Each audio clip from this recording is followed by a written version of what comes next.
আমরা গভর্নমেন্ট চালাই? একদমই না, আমরা শুধু ভোট দিই বাস। চারদিকে এত টাকা চুরি হচ্ছে, এডুকেশন শেষ, গভর্নমেন্ট স্কুল কলেজের এই অবস্থা, রেপ, চুরি, আর আপনি পাচ্ছেন 1000 টাকা, মন্দির আর সস্তার রেশন। আপনার কি মনে হয় এই টাকা আসছে কোথা থেকে?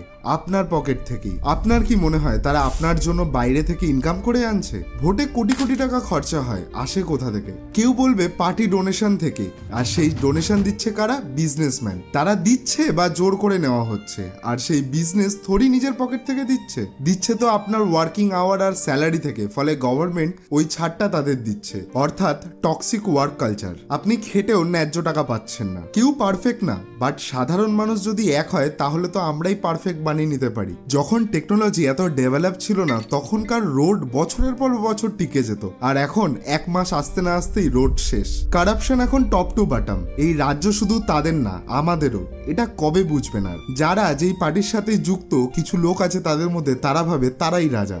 কারণ তিনু নেতা 10 টাকা চুরি করলে 10 টাকার ভাগ দিচ্ছে, আপনি ভাবছেন আপনি বিশাল কিছু। আর নেতারা তো আজ এই পার্টি তো কাল ওই পার্টি। আর কবে বুঝবেন তারা আপনার ফায়দাতেই চলছে? সমাজে এই ধরনের মানুষই হচ্ছে সব থেকে বড় ডেঞ্জার।